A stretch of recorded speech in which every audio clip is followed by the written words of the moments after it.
Captain Ji-ho Kim stared at the dying space station through the view screen of his cargo ship. The metal structure looked broken and dark against the stars. Most of its lights were off. Only a few weak signals came from the communication array. "Sir, we're getting a distress call," said his communications officer. The young woman's voice was worried. "It's weak, but I can make out some words." Ji-ho leaned forward in his captain's chair.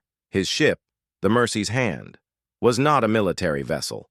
It carried food and supplies between human colonies. They were not equipped for rescue missions, but something about the silent station made him feel uneasy. "Put it through," he ordered. The speakers crackled with static. Then a voice came through, speaking in broken standard galactic language. "Please, anyone, we are dying here. Food gone, children hungry." Ji-ho's crew looked at him. They all knew what this meant. The station belonged to aliens. Most human ships would ignore the call and move on. It was not their problem. The galaxy was full of suffering, and humans had their own colonies to worry about. "Sir," said Chief Engineer Mina Park, "our cargo hold is full of food supplies. We're supposed to deliver them to the mining colony on Kepler 7. Ji-ho nodded. He knew the rules. The cargo belonged to the mining company. It was not his to give away. But the voice on the radio sounded desperate. He had heard that tone before during the food riots on Earth years ago. "How many are on that station?" he asked. The communications officer worked at her console. "I'm reading about 300 life signs, sir. The species, I think they're Vorthak." Ji-ho knew about the Vorthak. They were a peaceful people who built amazing machines. Their homeworld had been destroyed by the Dominion Empire 6 months ago. The survivors were scattered across the galaxy, trying to find new homes. Most other species turned them away. "Sir," Mina said quietly, "the mining colony can wait a few more days for their supplies. These people sound like they need help now." Ji-ho looked around his bridge. His crew of 12 humans had been with him for 3 years. They were good people. He could see in their faces that they wanted to help too. "Take us closer to the station," he ordered. "Slow and careful. We don't know if they have weapons." The Mercy's Hand moved toward the station. As they got closer, Ji-ho could see the damage. Parts of the outer hull were missing. Some sections looked like they had been attacked. Burn marks covered the metal walls. "They're not responding to docking requests," the communications officer said. "I think their main systems are down." "Can we dock manually?" Ji-ho asked Mina. "Yes, sir. It will take some time, but we can do it." An hour later, they had connected their ship to the station's docking port. Ji-ho put on his spacesuit and took 2 crew members with him. They carried medical scanners and basic supplies. The inside of the station was cold and dark. Emergency. Lights gave off a weak red glow. The air was thin but breathable. Ji-ho and his team moved carefully through the corridors. They found the survivors in the main living area. The Vorthak were tall, thin beings with gray skin and large eyes. They looked weak and hungry. Many of the children were crying softly. An older Vorthak approached them. He moved slowly, like walking was difficult. When he spoke, his voice was the same one they had heard on the radio. "I am Elder Talon Vorth," he said. "You are humans, yes? We did not expect anyone to come." "I'm Captain Ji-ho Kim," Ji-ho replied. "We heard your distress call. How long have you been without food?" 8 days, Talon said. "Our supplies ran out. We sent calls for help, but no one answered. Most ships avoid us now." Ji-ho looked around at the families. The children were so thin. Their parents held them close, trying to give comfort. It reminded him of pictures from old Earth history books, from times when war had left people homeless and hungry. "How much food do we have on the ship?" he asked Mina through his radio. "Enough to feed a mining colony of 500 people for 2 months, she answered. "But, sir, if we give it away—" "I know," Ji-ho said. He thought about the mining company. They would be angry. They might cancel his contract. His crew might not get paid, but looking at these hungry children, he knew what he had to do. "Elder Talon," he said, "we have food on our ship. Enough to feed your people for several weeks. We can share it with you." Talon's large eyes grew wider. "You would do this? For strangers?" "We're all just trying to survive out here," Jiho said. "No one should starve when others have plenty." The next few hours were busy. Jiho's crew worked hard to move food from their cargo hold to the station. They brought protein bars, dried fruits, water purification tablets, and meal packs. The Vorthak watched in amazement as boxes of supplies piled up in their storage areas. "Captain," Mina said privately, "we've given them almost everything. We only have emergency rations left for ourselves." "That's enough to get us to the next port," Jiho said. "We'll manage." When the transfer was complete, Elder Talon called his people together. They gathered around Jiho and his crew. The old Vorthak's voice was strong now, not weak like before. "Captain Kim," he said, "your kindness will not be forgotten. In our culture, a debt of life must be repaid. We will remember this." "No debt," Jiho said. "Just help someone else when you can." As the Mercy's hand prepared to leave, Jiho watched the station through his view screen. The lights were brighter now. He could see Vorthak families sharing meals together. Children were playing again. "Sir," his communications officer said, "we're getting a message from the mining company. They want to know where their food delivery is." Jiho sighed. "Tell them we had equipment problems. We'll be 3 days late." "What will you tell them about the missing cargo?" "The truth," Jiho said, "that we found people who needed it more." His crew looked worried. The mining company was powerful. They could make trouble for a small cargo ship like theirs. "Don't worry," Jiho said. "We did the right thing. Sometimes that's more important than profits." As they jumped to faster-than-light speed, leaving the station behind, Jiho didn't know that his simple act of kindness would change everything. He didn't know that news of what he had done would spread across the galaxy. He didn't know that. This moment would be remembered as the beginning of something much bigger. He only knew that he had helped people who needed help. For Jiho Kim, that was enough. 6 months had passed since Captain Jiho Kim saved the Vorthak survivors. The story of his kindness had traveled far across the galaxy, spreading through trade routes and communication networks like ripples in a pond. Dr. Hyon Lee stood in the observation deck of the research station Deep Horizon. She was a xenobiologist, someone who studied alien life forms. For the past week, something unusual had been happening. Ships from different alien species were arriving at the station, all asking the same question. "Where can we find the human? Who saved the Vorthak?" Hyon had heard the story many times now. Each telling was a little different, but the main facts stayed the same. A human cargo captain had given away his entire shipment of food to help starving aliens. Most people in the galaxy thought it was just a nice story, but the aliens who came to the station seemed to believe it meant something more. "Dr. Lee," called her assistant, "another ship is requesting permission to dock. This one is different from the others." Hyon looked through the window and saw a massive vessel approaching. It was unlike any ship she had ever seen. The hull looked like it was grown rather than built, with smooth curves and organic shapes. This was a Cathara hive ship. The Cathara were one of the most mysterious species in the galaxy.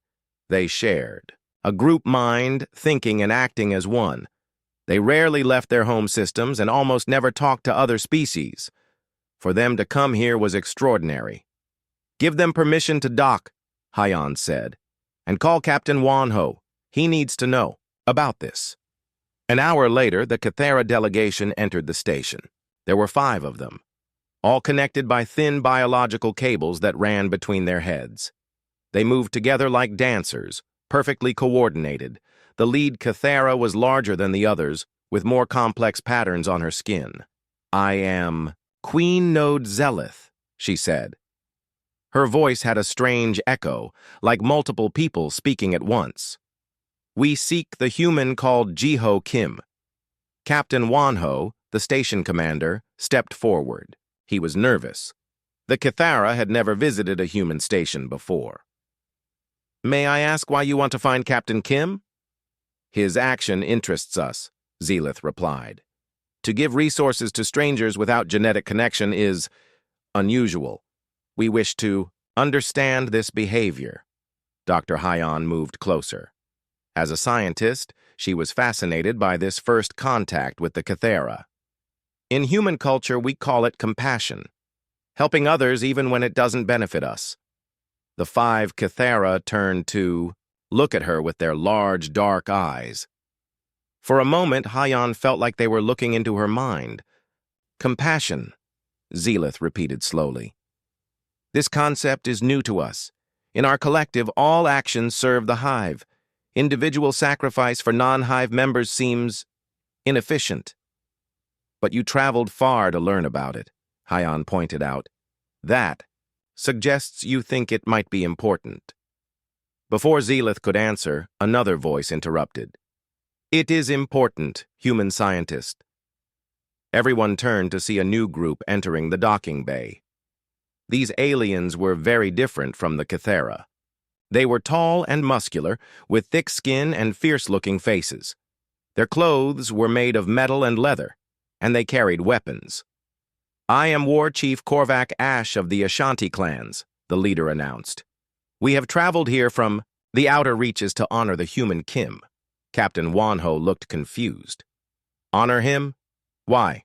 Among my people, courage in battle is the highest virtue," Korvac explained. "But this human showed a different kind of courage. He risked his own survival to help strangers. This is warrior's courage of a kind we had not seen before." The Ashanti were known across the galaxy as fierce fighters. They lived in clan ships and raided the borders of various empires. For them to speak of honor in relation to helping others was surprising. "Captain Kim is not here," Dr. Hyan said. "He's still making cargo runs between human colonies, but I can tell you more about what happened." Over the next few hours, representatives from 6 different alien species gathered in the station's main conference room. Besides the Cathara and Ashanti, there were delegates from the Nexari trading guilds, the Trell Science Collective, the Zephyrian nomad fleets, and the remnants of the Vorthak people. Each group had heard the story of Jiho's kindness, and each had interpreted it differently. The Nexari saw it as a new form of long-term investment. The Trell thought it might be an evolutionary adaptation. The Zephyrians believed it showed spiritual wisdom. But it was Elder Talon Vorth who spoke most powerfully about what had happened.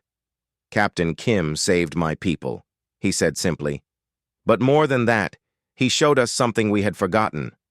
Before our world was destroyed, we lived in peace with our neighbors. We shared knowledge and resources freely. The Dominion Empire taught us that kindness was weakness. Captain Kim proved that wrong." Talon had changed in the months since the rescue.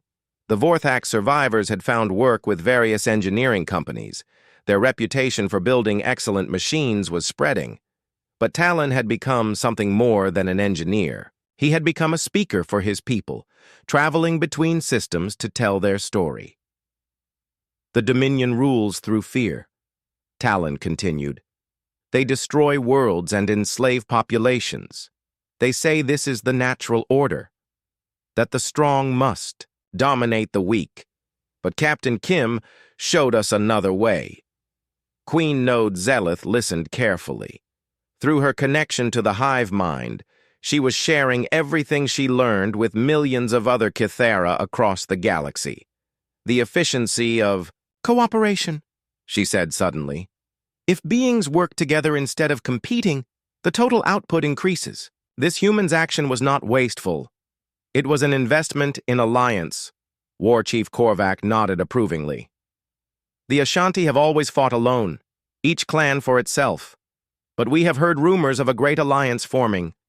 Species that were once enemies now work together, inspired by this human's example." Dr. Hyan felt a chill run down her spine.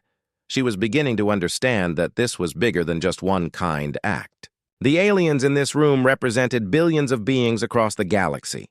If they were all talking about alliance and cooperation, what exactly are you all proposing? She asked. The representatives looked at each other. It was Talon who spoke. First, we propose to find Captain Kim, he said, to thank him properly, and to ask him a question. What question? Captain Wanho asked. War Chief Korvac answered. Whether he would be willing to help us build something new, an alliance of species based on mutual aid instead of conquest, a federation built on the principle he showed us, that helping others makes everyone stronger. Queen Node Zeleth's voice took on a strange, harmonic quality as she spoke. The Hive has calculated, current galactic structure is unstable. Dominion expansion will eventually consume all free systems. Alternative structure needed. Human model of cooperation shows promise. Dr. Hyon realized she was witnessing history in the making. These species had never worked together before. Some of them had been enemies for centuries, but one human's act of kindness had given them a new way to think about the future. I can give you Captain Kim's current location, she said.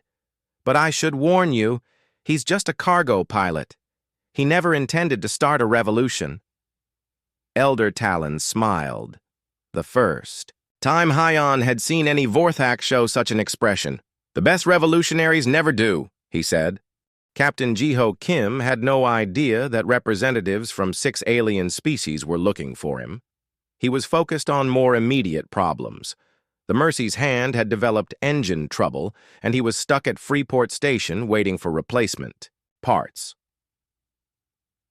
Freeport was a neutral trading post in the middle of nowhere, built inside a massive asteroid.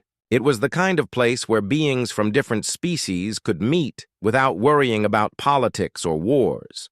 Pirates, merchants, refugees, and explorers all stopped here to trade, refuel, and exchange information. Jiho sat in the station's main bar, drinking synthetic coffee and reading reports on his datapad. The mining company had finally forgiven him for the late delivery, especially after the Vorthak engineers he had saved designed a new drilling system that doubled their efficiency. But money was still tight, and engine repairs were expensive. Captain Kim, a familiar voice said behind him.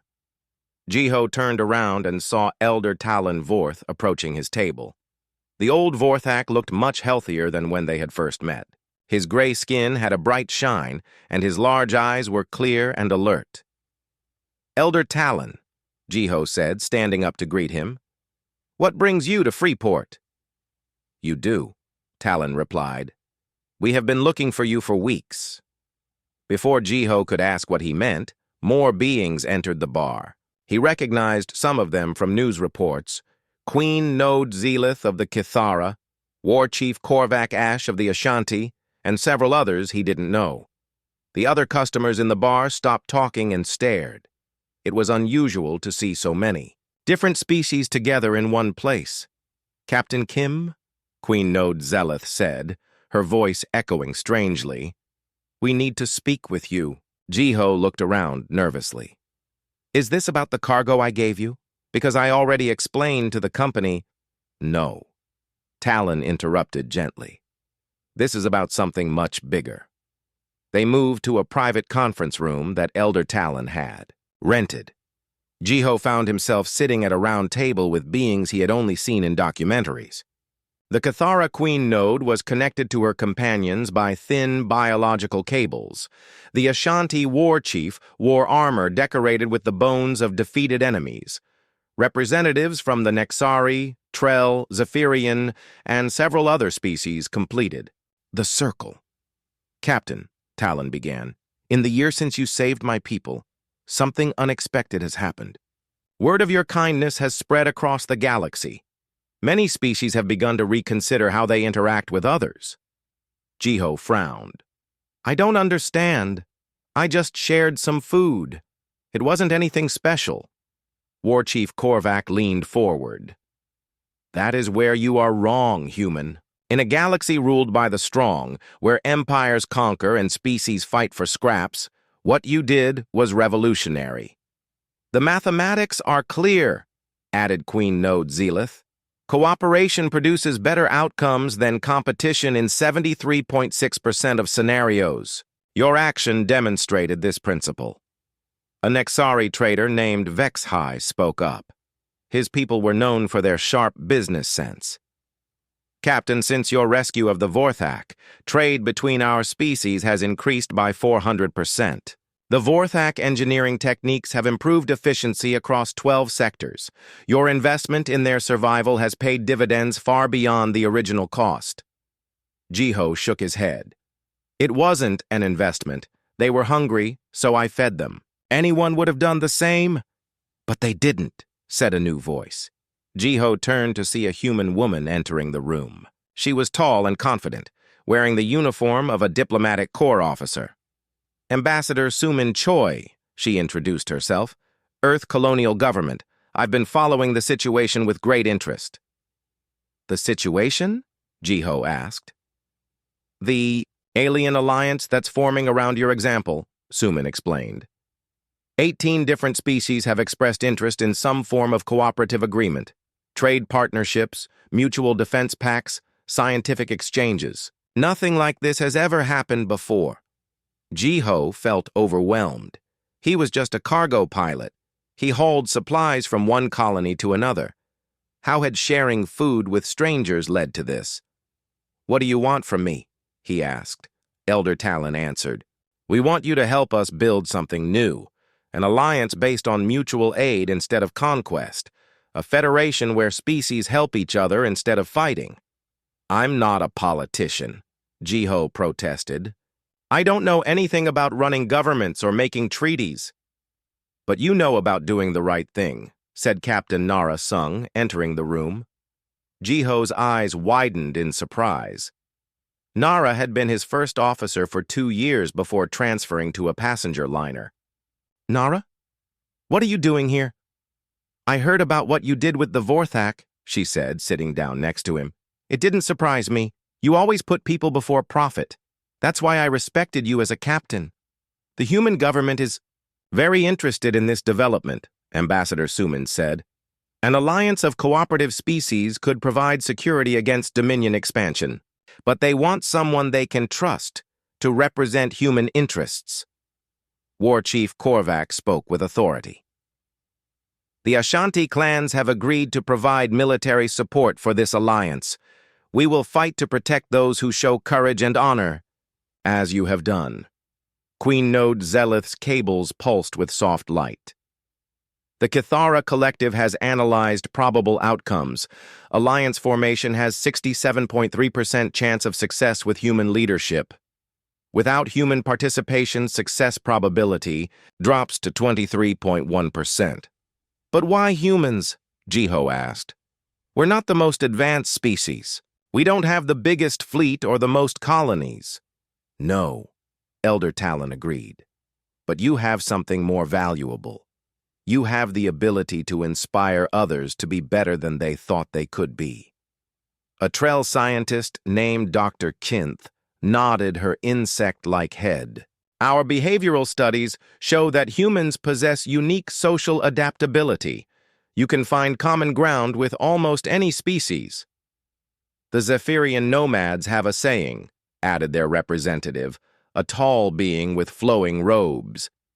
The most dangerous warrior is not the one with the strongest weapons, but the one who can turn enemies into friends. Jiho looked around the table at all these aliens who had traveled across the galaxy to find him. A year ago, he had been unknown outside his small circle of human colonies. Now beings from dozens of worlds were talking about him changing the balance of power in the galaxy. I need time to think, he said finally. Of course, Talon replied. But while you think, consider this. The Dominion Empire grows stronger every day. They have already destroyed my homeworld and enslaved dozens of others.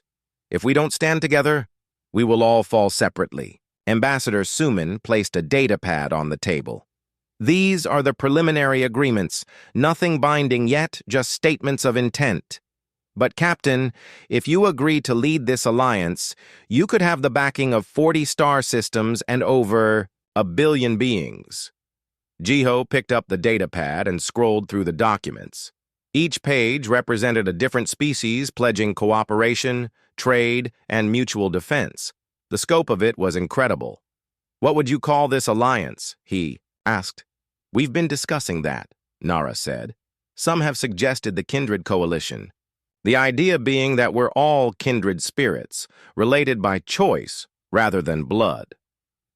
"The Kindred Coalition," Jiho repeated slowly. It had a nice sound to it. He thought about his crew back on the Mercy's hand. They trusted him to make good decisions. He thought about the Vorthak children he had seen starving on that dark station. He thought about all the species living in fear of Dominion expansion. "If I agree to this," he said carefully, "I have conditions." "Name them," War Chief Korvac said immediately. "First, no species is forced to join. Everyone participates voluntarily. Second, we don't become conquerors ourselves. We defend, but we don't attack unless there's no other choice. Third, every member species has an equal voice, regardless of size or military power." The representatives looked at each other. There was quiet discussion in several alien languages. "These terms are acceptable," Elder Talon said finally. "In fact, they prove that you are the right leader for us." Jiho took a deep breath. 6 months ago, his biggest worry had been delivering cargo on time. Now he was being asked to lead a galactic alliance. It seemed impossible. But when he looked around the table at these beings who had come so far just to ask for his help, he knew what his answer had to be. "All right," he said. "Let's build something better." 2 years after the meeting at Freeport Station, the Kindred Coalition had grown beyond anyone's expectations. What started as 18 species had become 47. Hidden shipyards in the Void Nebula worked day and night to build the most unusual fleet the galaxy had ever seen. Admiral Jiho Kim stood on the observation deck of the construction facility, watching teams of different species work together on a massive starship. The title still felt strange to him. He had never wanted to be an admiral, but the coalition needed someone to coordinate their growing military force. "The integration is going better than expected," said Chief Engineer Mina Park, joining him at the window. She had left the Mercies, hand to help design the coalition fleet. The challenge of combining technologies from dozens of species had excited her engineering mind. "Tell me about the new ships," Jiho said. He was still learning about the advanced technology his new allies brought to the coalition. Mina pointed to the ship being assembled below them. "That's the first of the Harmony-class cruisers. The hull uses Vorthak engineering, self-repairing metal that gets stronger when damaged. The weapon systems are Ashanti design, but powered by Cathara biotechnology." Jiho watched Vorthak engineers directing robots that welded sections of hull together. The metal seemed to flow like liquid, sealing itself into perfect joints. Nearby, Ashanti weapons specialists installed plasma cannons that could be controlled by the Cathara's biological computer systems. "How do the different technologies work together?" he asked. "That's the amazing part," Mina replied excitedly. "The Cathara biocomputers can interface directly with Vorthak machinery. The Ashanti weapons adapt to whatever target the Trell sensors identify. The Nexari navigation systems use Zephyrian probability calculations to predict enemy movements." Captain Nara Sung approached them, carrying a data pad full of reports. She had become Jiho's chief of staff, helping him manage the complex logistics of building an alliance fleet. "Admiral," she said, "we have updates from 6 different shipyards. Production is ahead of schedule on all projects." "How is that possible?" Jiho asked. "Traditional shipbuilding took years, especially for advanced warships. The Cathara hive mind," Nara explained. "They can coordinate thousands of workers perfectly. No wasted effort, no communication errors. Plus, the Vorthak machines work 24 hours a day without getting tired." Navigator Gina O joined the group. She was one of the humans who had volunteered to serve in the coalition fleet. Her job was to coordinate between human crews and alien technologies. "Admiral, you need to see the test results from the bioship," she said, handing him another datapad. Jiho read the report with growing amazement. The Coalition's most experimental ship was built using Cathara biotechnology. Instead of metal and circuits, it was grown like a living creature.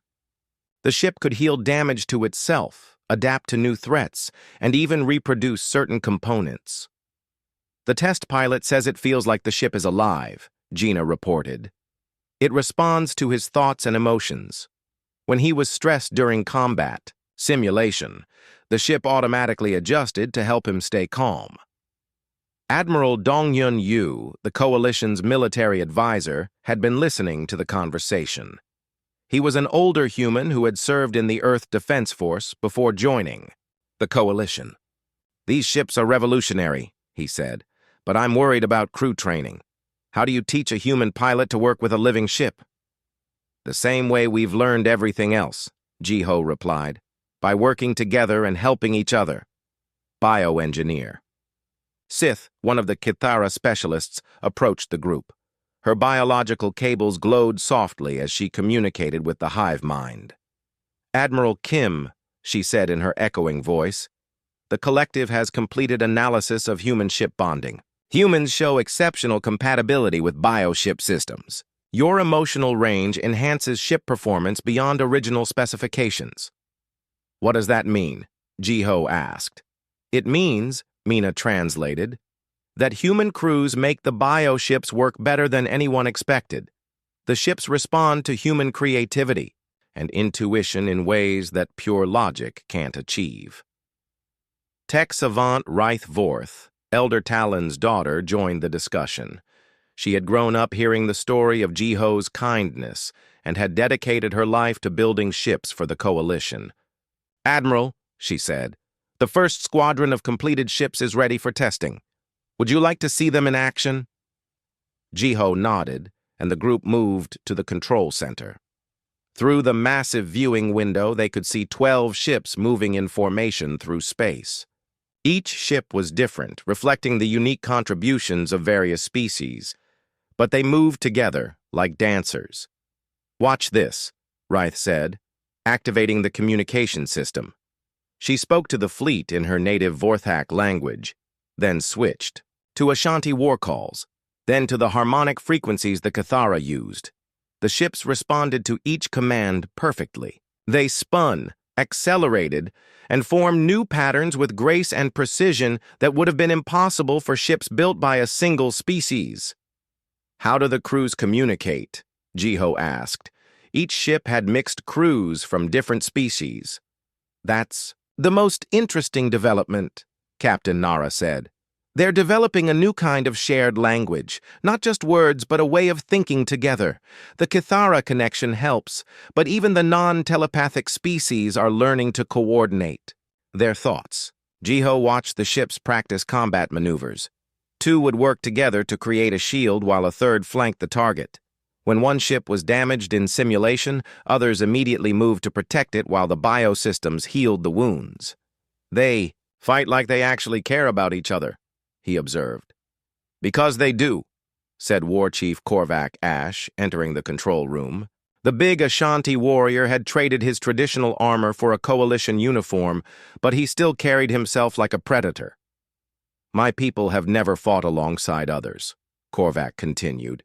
"We believed warriors must stand alone to prove their worth. But these crews have shown us something new. Strength that comes from trust." Intelligence Officer Sunho Kang hurried into the control room with urgent news. As the Coalition's chief spy, he kept track of threats to their growing alliance. "Admiral, we have a problem," he said. "Dominion forces have discovered our main shipyard in the Centauri sector. They're mobilizing a fleet to attack." The room fell silent. Everyone knew this day would come. The Dominion Empire couldn't allow the Coalition to continue growing, but they had hoped for more time to build their defenses. "How many ships do they have?" Jiho asked. "At least 200, Sunho replied. "Heavy cruisers and battleships, Traditional designs, but well-armed and experienced crews. Admiral Dong Yun studied the tactical display. We only have 30 ships ready for combat. The rest are still under construction. But, sir, Captain Nara pointed out, our ships aren't traditional designs. They might perform better in combat than the simulations suggest. Jiho looked around the room at his mixed staff of humans and aliens. 2 years ago, most of these species had never worked together. Now they were planning to fight together against an enemy that had conquered half the galaxy. Korvac, he said to the Ashanti war chief, what do your people think of these odds? The warrior smiled, showing sharp teeth. Ashanti wisdom says that numbers matter less than courage.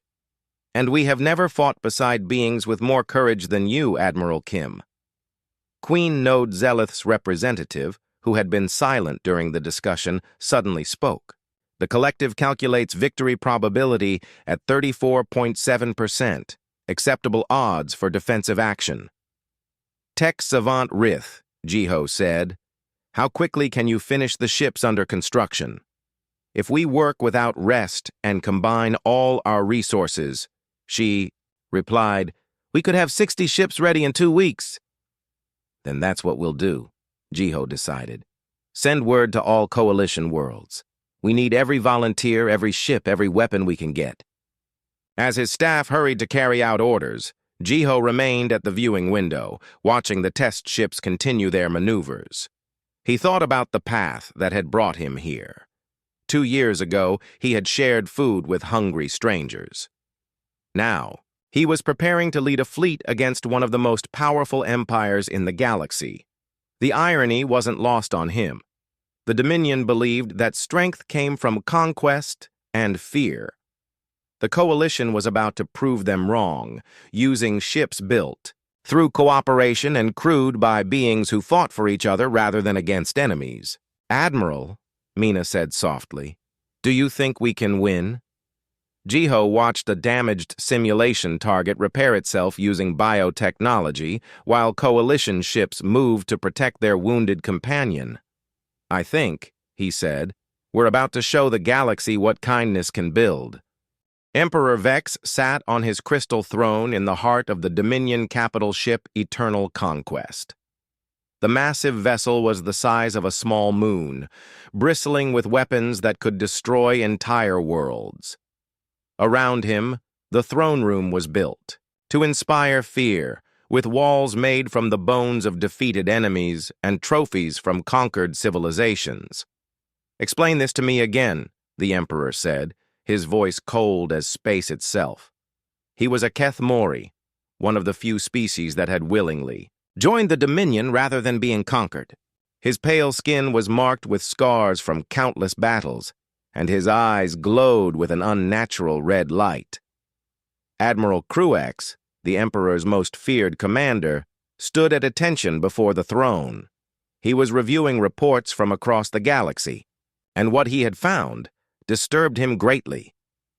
My lord, Cruex began, intelligence reports indicate that 47 different species have formed an alliance they call the Kindred Coalition. They have established shipyards, training facilities, and mutual defense agreements. Emperor Vex leaned forward. 47 species? Working together? That's impossible. Different species don't cooperate. They compete. They fight. They dominate. The weak. This is the natural order. That's what we believed, my lord, Cruex replied carefully. But these reports suggest otherwise. The coalition ships use combined technologies from multiple species. Their crews are mixed, with beings from different worlds serving together. The Emperor stood and walked to a massive viewing screen that showed a map of the galaxy. Red areas marked Dominion-controlled space. Yellow showed independent systems, but now there were patches of green indicating coalition territory, and they were growing. How did this start? Vex demanded. Cruex activated a holographic display. It began with a human, my lord, a cargo ship captain named Jiho Kim. 3 years ago, he gave away his entire shipment of food to save starving Vorthak refugees. Emperor Vex stared at the display in disbelief. One act of kindness started all this? Yes, my lord. The story, spread through refugee networks, trade routes, and diplomatic channels. Species that had been enemies for centuries began working together, inspired by this human's example. The Emperor laughed, but there was no humor in the sound. You're telling me that the greatest threat to Dominion expansion in 1,000 years started because some human felt sorry for aliens? I'm afraid so, my lord. Vex returned to his throne, his face darkening with anger. This is exactly why kindness is weakness. This human's soft emotions have created a cancer that threatens everything we've built. Admiral Cruex had served the Emperor for 20 years. He had seen him destroy rebellions, crush entire civilizations, and turn proud species into slaves. But he had never seen him this angry about something that started with an act of kindness. "What are your orders, my lord?" Cruex asked. "Find this human," Vex ordered. "Find him and kill him. Cut off the head of this alliance before it grows any stronger." "Sir, intelligence suggests that won't be enough," Cruex said carefully. "Captain Kim is now Admiral Kim, and he has the support of billions of beings across dozens of star systems. Killing him might make him a martyr." Emperor Vex stood again, pacing around his throne like a caged predator. "Then we destroy the entire coalition, every ship, every station, every world that has joined them. We make an example that will remind the galaxy why the Dominion rules." "My lord, that would require significant resources. The coalition fleet is unusual. Their ships use technologies we've never encountered. Some reports suggest their vessels can repair themselves during combat." The Emperor stopped pacing. "Self-repairing ships? That's impossible. Not with Kithara biotechnology and Vorthak engineering combined, my lord. Our tactical analysis suggests their ships might be more advanced than our own." For the first time in years, Emperor Vex felt something he had almost forgotten: uncertainty. The Dominion had ruled through superior firepower and ruthless tactics. But if the enemy had better ships? "How many vessels do they have?" he asked. "Current estimates suggest around 100 combat-ready ships, with more under construction," Cruex replied. "But my lord, it's not just the number of ships, it's how they fight. Reports from border skirmishes indicate they coordinate like no military force we've ever encountered. Elaborate." Cruex activated another display showing battle footage from a recent clash between Coalition and Dominion forces. "Watch this engagement, my lord. A Dominion patrol attacked what they thought was a single Coalition ship. But look how the enemy responds." The footage showed a Coalition vessel under attack from 3 Dominion cruisers. Instead of trying to escape or fight alone, the ship sent out a signal. Within minutes, 4 more Coalition ships appeared and surrounded the attackers. But instead of destroying the Dominion vessels, they disabled them and offered the crews a chance to surrender. "They could have killed those crews," Cruex pointed out, "but they chose mercy instead. And my lord, this is important. 2 of the Dominion ships actually surrendered. Their crews defected to the Coalition. Emperor Vex's red eyes burned brighter. "Defected? Dominion soldiers don't defect." "They do now, my lord. Intelligence reports suggest that Coalition propaganda is spreading through our own ranks. Stories about the human admiral who treats even enemies with kindness. Some of our soldiers are beginning to question our methods." The Emperor was silent for a long moment, processing this information. The Dominion had always maintained control through fear and force. The idea that some of his soldiers might be influenced by tales of kindness was deeply disturbing. "Show me everything we know about this Admiral Kim," he commanded. The display changed to show personnel files and surveillance footage of Jiho. The Emperor studied the images of a middle-aged human in a simple Coalition uniform, looking nothing like the military leaders Vex was accustomed to fighting. "He doesn't look like much," the Emperor observed. "That's what makes him dangerous, my lord," Cruex replied. "He appears ordinary, approachable.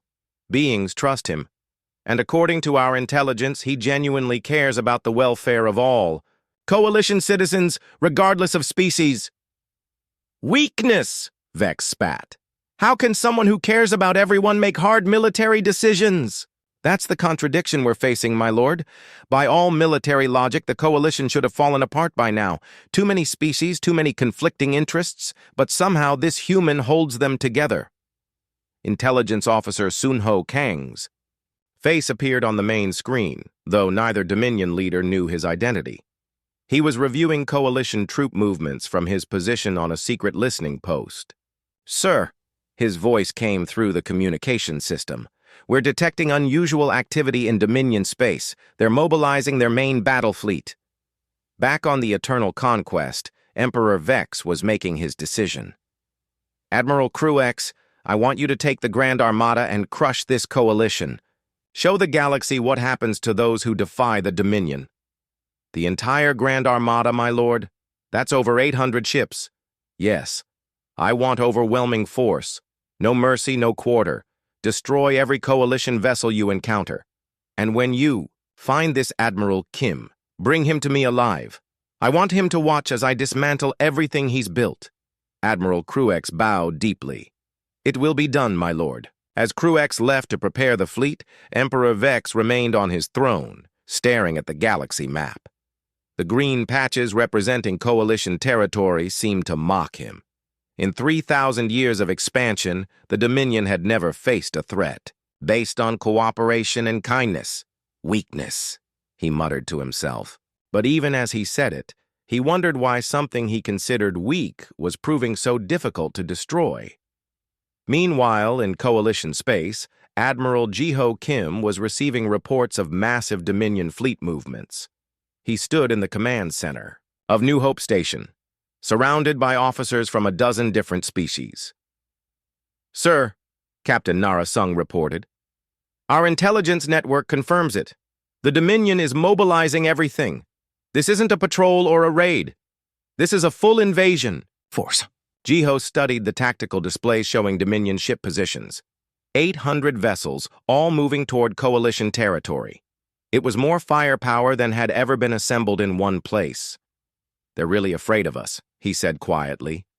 Sir, asked Commander Isail Bey, one of his tactical officers. Think about it, Jiho explained. If we weren't a real threat, they'd send a regular fleet to deal with us. But 800 ships? That's desperation. They know that what we've built here could change everything. Elder Talon Vorth, now serving as the Coalition's chief engineer, nodded agreement. The Dominion has ruled through fear for centuries, but we've shown the galaxy that there's another way. That's more dangerous to them than any weapon. War Chief Korvac Ash stepped forward. Admiral, the Ashanti clans are ready for war. Our warriors are eager to test themselves against the Dominion's finest. And we will, Jiho replied. But remember, we're not fighting to conquer. We're fighting to protect. We're fighting to prove that cooperation is stronger than domination. Queen Node Zelith's representative added, the collective has calculated outcomes. Even with inferior numbers, coalition victory probability is 43.2% due to superior ship design and crew coordination. Jiho looked around at his diverse staff. Humans, Vorthak, Ashanti, Kithara, and others, all working together toward a common goal. 3 years. Ago, he had been a simple cargo pilot. The Battle of the Shattered Rings would be remembered as the day the galaxy learned that cooperation could defeat conquest. Admiral Jiho Kim stood on the bridge of the Coalition flagship Harmony's Dream, watching through the view screen as 800 Dominion warships approached the Kepler system. The system was home to New Kepler, one of the Coalition's newest member worlds. 2 million beings from 6 different species had made their home there, building cities that mixed architectural styles from across the galaxy. Now those cities were under threat from the largest military force ever assembled. Enemy fleet will be in weapons range in 30 minutes, reported Commander Isail Bey from the tactical station. Her voice was calm, but Jiho could see the tension in her shoulders. Coalition fleet status? Jiho asked. Captain Narasung read from her display. 147 ships ready for battle. Mixed crews from 23 species. All vessels report ready for combat. The odds were overwhelming. Almost 6 Dominion ships for every coalition vessel. But Jiho had learned not to judge battles by numbers alone. The coalition fleet was unlike anything the galaxy had ever seen. "Admiral," came the voice of tech savant Rith Vorth from the engineering station. "All bioships report full synchronization with their crews. The living vessels are eager for battle." War Chief Korvac Ash stood at the weapons console, his Ashanti features set in a fierce grin. "Plasma cannons charged and ready. My warriors are honored to fight beside you, Admiral." Queen Node Zelith's voice echoed from the communication system, speaking from her ship in the formation. "The collective has distributed battle coordination to all vessels. We fight as one mind across many ships." Through the view screen, Jiho could see the approaching Dominion fleet. Their ships were massive and intimidating, painted in the black and red colors of the Empire. Each vessel was a monument to the power of conquest, built to inspire fear in those who saw them. "Incoming transmission from the Dominion flagship," announced the communications officer. "Put it through," Jiho ordered. The view screen changed to show Admiral Cruex standing on the bridge of his dreadnought. Behind him, Jiho could see rows of officers in dark uniforms, their faces showing the cold efficiency that the Dominion prized. "I am Admiral Cruex of the Dominion Grand Armada," the enemy commander announced. "You are Admiral Kim, I presume. The human who thinks kindness can defeat military power?" "I am," Jiho replied simply. "And you're about to learn that it can." Cruex laughed harshly. "Look around you, human. 800 ships against your small fleet. Surrender now, and I might allow your civilians to live as slaves rather than dying as rebels." "Counteroffer," Jiho said calmly. "Withdraw from coalition. Space. And we won't have to show you how wrong you are about kindness being weakness." "You have 5 minutes to surrender," Cruex snarled, cutting the transmission. Jiho turned to his mixed crew of humans and aliens. "All ships, this is Admiral Kim. In a few minutes, we're going to face the biggest test of everything we've built together. Remember, we're not fighting for conquest or revenge.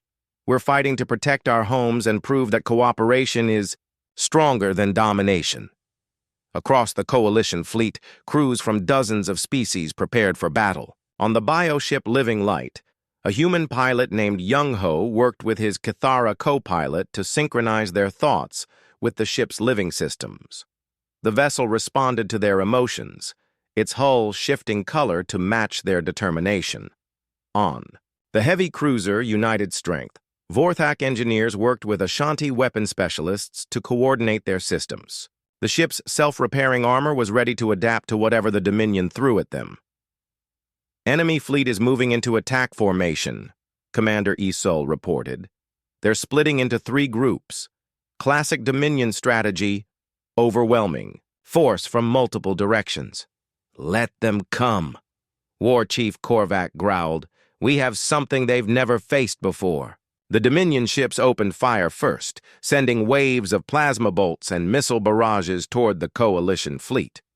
But the Coalition ships didn't scatter or retreat. Instead, they moved together like dancers, each vessel protecting its neighbors. Bioships extended living tendrils to share energy with damaged companions. Vorthak-designed hulls absorbed hits and immediately began repairing themselves. Cathara coordination allowed the entire fleet to move as one organism, anticipating and countering every Dominion attack. "Their weapons are adapting," Admiral Cruex observed from his flagship. "How are they modifying their defenses so quickly?" "Unknown, sir," his tactical officer replied. "Our targeting computers can't keep up with their changes." On the Coalition flagship, Jiho watched his fleet perform maneuvers that should have been impossible.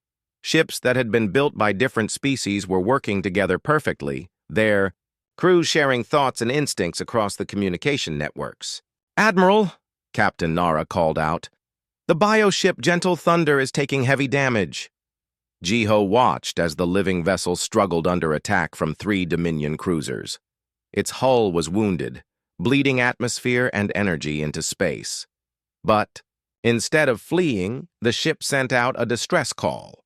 Immediately, 4 Coalition vessels moved to protect their injured companion.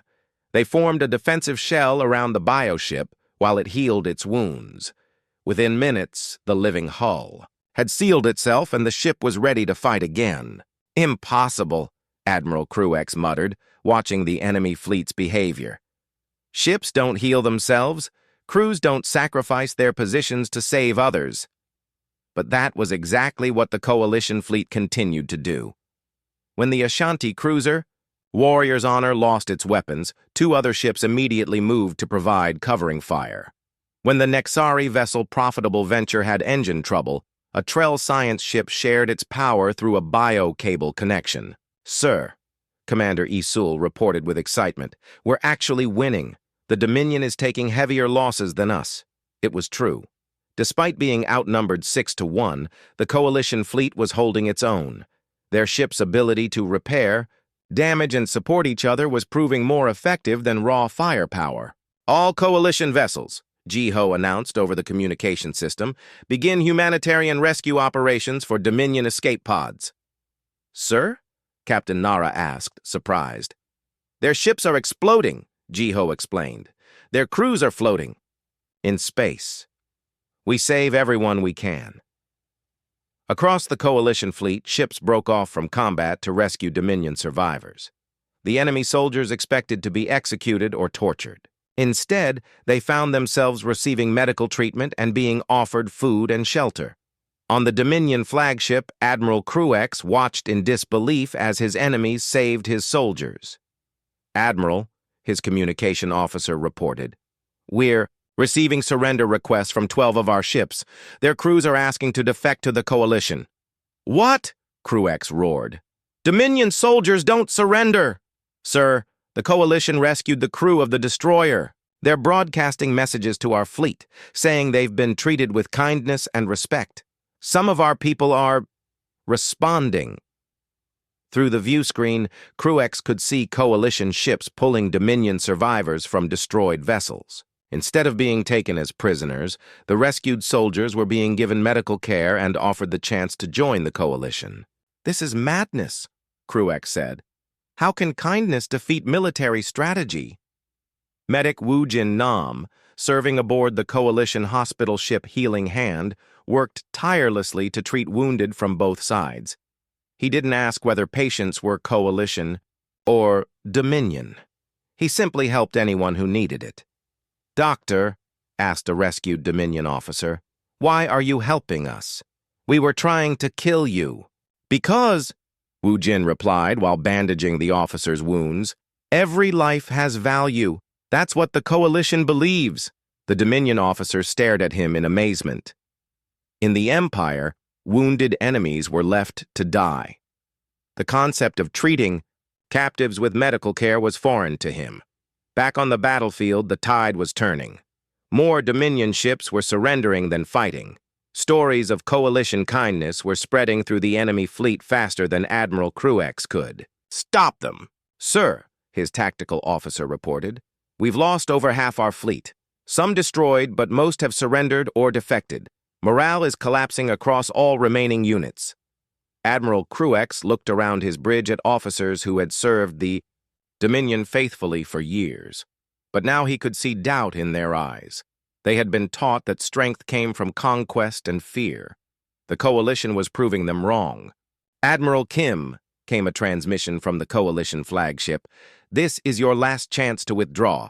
We don't want to destroy you. We want to show you there's a better way." Cruex stared at the view screen, seeing the human who had started this. Revolution with a simple act of kindness. Everything the Admiral had believed about military power was crumbling around him. "All remaining Dominion ships," he announced over his fleet's communication system, "withdraw from the battlefield. We retreat." As the surviving Dominion vessels limped away from the shattered rings, Admiral Jiho Kim stood on his bridge, surrounded by crew members from a dozen different species. They had faced the most powerful military force in the galaxy and won, not through superior weapons, but through cooperation and compassion. "Admiral," Captain Nara said quietly, "what happens now?" The news of the Coalition's victory at the Shattered Ring spread across the galaxy faster than light travel itself. Within days, every inhabited system had heard the story. A fleet built on cooperation had defeated the mighty Dominion Grand Armada, not through superior weapons, but through unity and compassion. Counselor Yunbi Lim stood before the Galactic Council on the neutral world of Nexus Prime. The massive chamber held representatives from over 200 species, and for the first time in decades, every seat was filled. The galaxy was watching as its leaders decided which path civilization would take. "Honorable representatives," Yunbi began, her voice carrying across the chamber through translation devices, "we face a choice that will define the future of our galaxy. The traditional order of conquest and domination, or the new path of cooperation and mutual aid." The chamber buzzed with conversation in dozens of languages. Since the battle, 37 worlds had formally requested to join the Kindred Coalition. But an equal number had aligned themselves more closely with the Dominion, fearing the changes that the Coalition represented. In the Dominion sections of the chamber, Ambassador Korth spoke for Emperor Vex. "The Council must not be deceived by this temporary setback. The Dominion has brought order and stability to the galaxy for 3,000 years. These Coalition rebels offer only chaos and weakness." "Weakness?" interrupted Elder Talon Vorth, now serving as the Coalition's chief diplomatic representative. "Is it weakness to build ships that heal themselves? Is it weakness to turn enemies into allies through kindness rather than conquest?" The chamber erupted in debate. Species that had been neutral for centuries were being forced to choose sides. The old galactic order was cracking, and no one knew what would replace it. On the Dominion capital world, Emperor Vex paced furiously in his war room. Admiral Cruex stood at attention, still bearing the shame of his defeat. Around them, holographic displays showed the changing political map of the galaxy. 18 more systems have declared for the Coalition this week, reported Intelligence Chief Vorth. Their message of cooperation is spreading faster than we can contain it. "How is this possible?" Vex demanded. "How can the promise of kindness be more appealing than the security of Dominion rule?" Cruex spoke carefully. "My lord, I fought them. I saw how their crews worked together. Beings from different species sharing thoughts, sacrificing for each other, treating even their enemies with respect. It was inspiring." Emperor Vex's red eyes blazed with anger. "Are you saying you admire our enemies, Admiral?" "I'm saying I understand why others might," Cruex replied. "The Coalition offers something we never have, the chance to be part of something larger than yourself without losing your identity." The Emperor was silent for a long moment. The idea that his own admiral might be influenced by Coalition ideals was deeply troubling. Meanwhile, in the Coalition capital of New Haven, Admiral Jiho Kim met with leaders from across the Alliance. The city itself was a symbol of their ideals. Buildings designed by Vorthak architects, gardens planted by Zephyrian botanists, and transportation systems created by Cathara biotechnology. "Admiral," reported Intelligence Chief Youngmin Han, "we're getting defection requests from Dominion worlds faster than we can process them. But there's resistance too. Some species are afraid of change." Captain Thane, a former Dominion officer, who had defected after the battle, added his perspective. "Many Dominion citizens have never known anything but authoritarian rule. The idea of cooperation between equals is foreign to them." "That's why we need to be patient," Jiho said. "We can't force freedom on anyone. They have to choose it themselves." War Chief. Korvac Ash leaned forward from his seat. "But, Admiral, patience may not be enough. Intelligence reports suggest the Dominion is planning something. They're not accepting defeat quietly." Queen Node Zelith's representative spoke in her echoing voice. "The collective confirms unusual military movements in Dominion core worlds. Large-scale conscription is occurring. They are preparing for total war. The reality of the situation settled over the room. The Coalition's victory had not ended the conflict. It had escalated it. The galaxy was splitting into two camps, and compromise seemed impossible. "Sir," said Navigator Gina, "oh, we're receiving a priority transmission from the Galactic Council." The main view screen activated to show Counselor Yunbi speaking from the council chambers. Behind her, the assembled representatives looked tense and divided. "Admiral Kim," she said, "the council has voted. By a margin of 3 votes, we have declared the Kindred Coalition a legitimate government with the right to exist and expand. However, the same vote recognized the Dominion Empire's right to maintain its existing territory." Jiho frowned. "That sounds like the council is trying to have it both ways." "Unfortunately, it gets more complicated," Yunbi continued. "The vote has split the council itself. 43 member worlds have withdrawn from the council to join the coalition. 39 have aligned with the Dominion. The remaining systems are trying to stay neutral. The implications were staggering. The Galactic Council had been the closest thing to a universal government for over 1,000 years. Its collapse meant that the galaxy's political structure was fundamentally changing. "What about the neutral systems?" asked Elder Talon. "They're scared," Yunbi admitted. "They've seen what happened when the Dominion faced resistance, but they've also seen how the Coalition treats former enemies. Many are quietly hoping the Coalition wins, but they're afraid to say so publicly." After the transmission ended, Jiho's advisors discussed their options. The galaxy was now officially divided, with no central authority to mediate disputes. "We need to show the neutral worlds that they have nothing to fear from us," Jiho decided.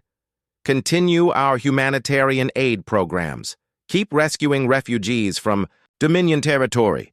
Let our actions speak for our principles." "And if the Dominion attacks neutral worlds to prevent them from joining us?" asked Captain Nara Sung. "Then we defend them," War Chief Korvac said immediately. "The Coalition protects those who cannot protect themselves."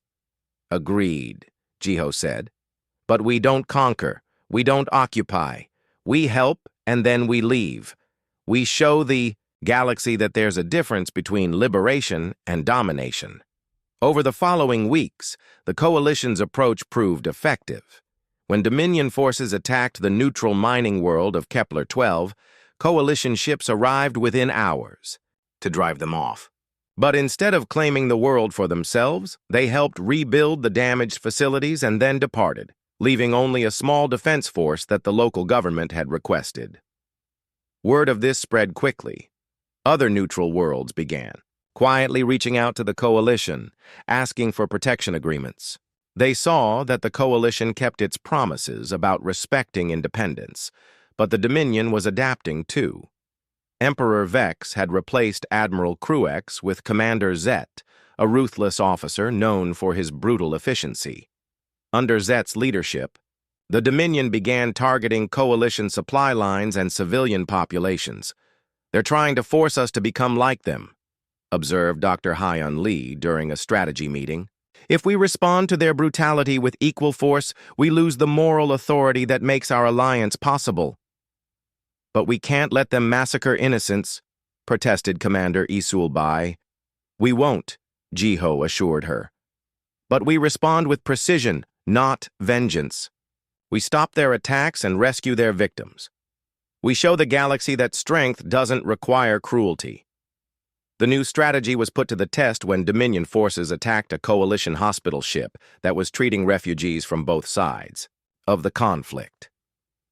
The attack killed hundreds of patients and medical staff, including several former Dominion soldiers who had been receiving care.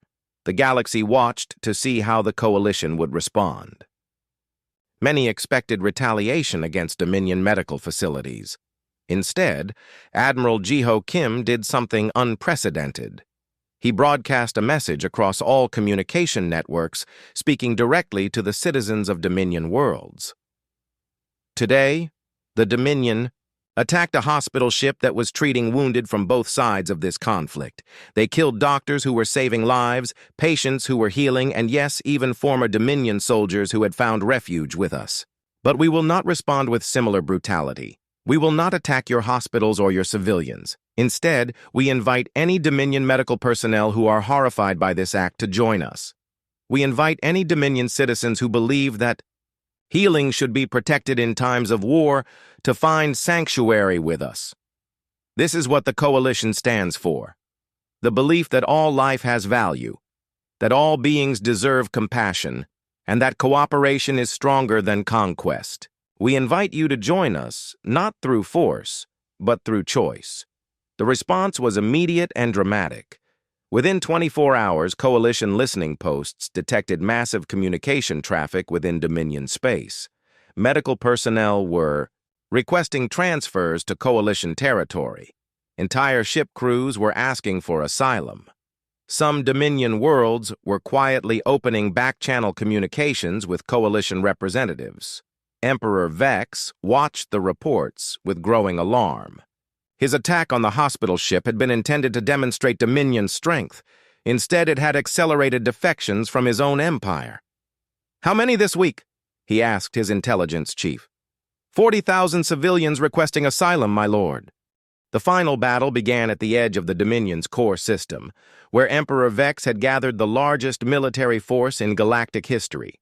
Over 2,000 warships surrounded the capital world, ready to launch Operation Absolute, a campaign to destroy the Coalition once and for all. Admiral Jiho Kim stood on the bridge of the Harmony's Dream, watching the massive enemy fleet through the view screen. The Coalition had brought 800 ships to this battle, still outnumbered but no longer the tiny force that had started this revolution. "Sir," reported Captain Nara Sung, "all Coalition fleets are in position. We have ships from 93 different species ready for battle." Jiho looked around his bridge at the mixed crew that had become a symbol of everything the Coalition represented. Humans worked alongside Vorthak engineers, Ashanti warriors coordinated with Kithara biospecialists, and former Dominion officers served next to beings whose worlds the Empire had once conquered. "Admiral," came the voice of War Chief Korvac, ash from the weapons station. "The enemy is beginning their advance. 2,000 ships moving toward our position." "Let them come," Jiho said calmly. "We've faced worse odds before." But even as he spoke those confident words, Jiho felt the weight of what they were facing. This wasn't just a battle for military victory. This was a battle for the soul of galactic civilization itself. On the Dominion flagship Absolute Authority, Emperor Vex watched his massive fleet advance toward the Coalition forces. Beside him stood his new admiral, Commander Zet, who had promised to succeed where Cruex had failed. "Begin the assault," Vex ordered. "Show these rebels what real power looks like." The Dominion fleet opened fire with devastating force. Thousands of plasma bolts and missile barrages streaked through space toward the Coalition ships. But once, again, the Coalition fleet moved like a living organism, ships protecting each other and sharing damage across their bio-connected hulls. "Impossible," muttered Commander Zet as he watched Coalition vessels absorb hits that should have destroyed them. How are they surviving this bombardment? The answer came from the Coalition's unique approach to warfare. Ships didn't fight as individuals, but as parts of a greater whole. When the bioship Living Memory took heavy damage, 3 other vessels immediately shared their power and healing capabilities with it. The Vorthak cruiser. Second Chance used its self-repairing hull to shield smaller ships while they coordinated their counterattack. "Sir," called tech savant Rith Vorth from her engineering station, "all bioships are synchronized. We're sharing consciousness across the entire fleet." It was true.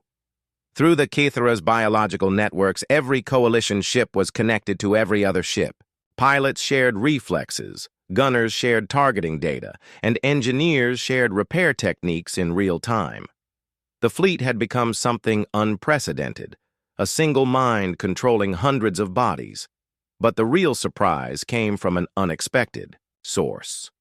As the battle raged, Coalition communication officers began receiving transmissions from inside the Dominion fleet itself. "Admiral Kim," reported the communications officer, "we're getting messages from Dominion ships. Some of their crews are asking to surrender." "Already?" Captain Nara asked in surprise. "The battle just started." "Sir," added Intelligence Chief Youngmin Han, "our psychological warfare broadcasts are having an effect. Dominion soldiers have been hearing stories about how we treat prisoners and defectors. Many of them want to join us." The broadcasts had been Jiho's idea. Instead of propaganda attacking the Dominion, the Coalition simply shared true stories of former enemies who had found new lives in the Alliance. Dominion soldiers heard about comrades who had been treated with respect, given meaningful work, and welcomed as equals. "Admiral," came a transmission from one of the Dominion ships. "This is Captain Vesk of the Dominion cruiser Iron Will. My crew no longer wishes to fight for an empire that attacks hospitals. We request permission to surrender."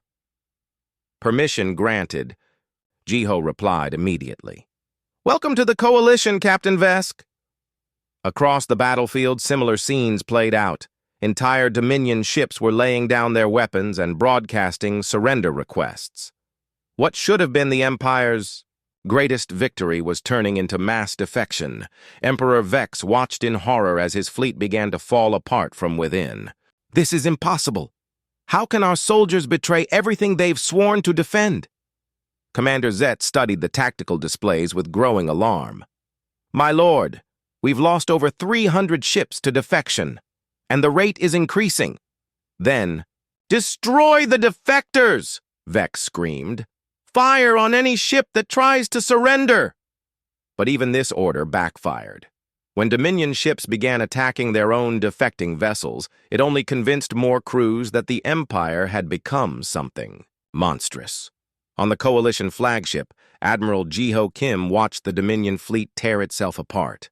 He felt no satisfaction in his enemy's collapse, only sadness for all the suffering that could have been avoided. "Admiral," reported Medic Wu Jin Nam from the medical bay, "we're receiving wounded from both sides. Coalition medical ships are treating everyone equally." This too had an effect on the battle. Dominion soldiers saw Coalition medics risking their lives to save enemy wounded. They saw former Dominion officers working alongside aliens to coordinate rescue operations. The contrast with their own Emperor's order to fire on defectors was stark and undeniable.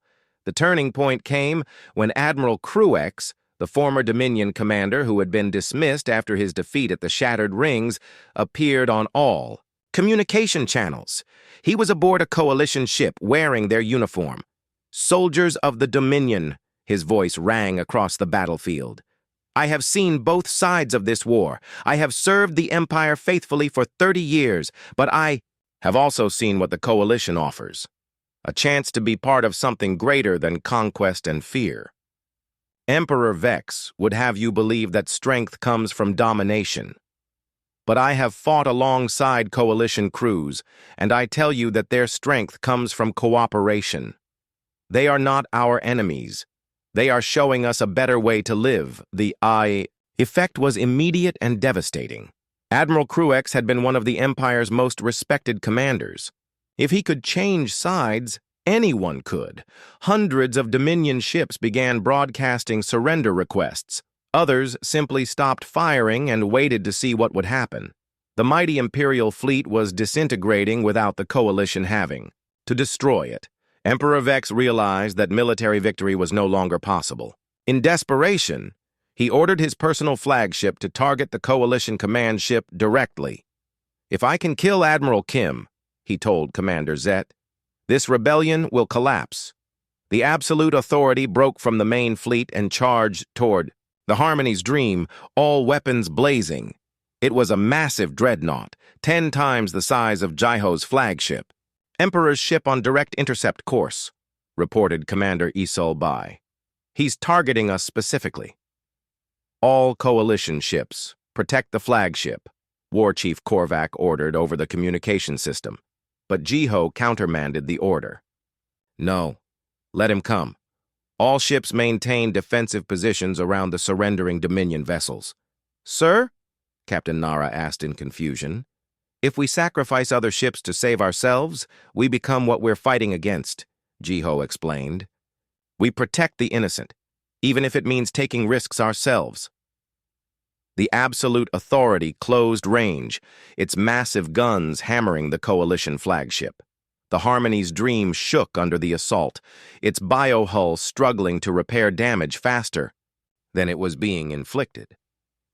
But then something unexpected happened. Dominion ships that had been surrendering began moving to protect the Coalition flagship. Former enemies positioned themselves between Emperor Vex and Admiral Jiho Kim. "What are you doing?" Vex screamed at his own ships. "You swore loyalty to the Empire!" Captain Vesk of the defected Iron Will answered over the open channel. "We swore to serve civilization, my lord, and Admiral Kim represents civilization better than you do."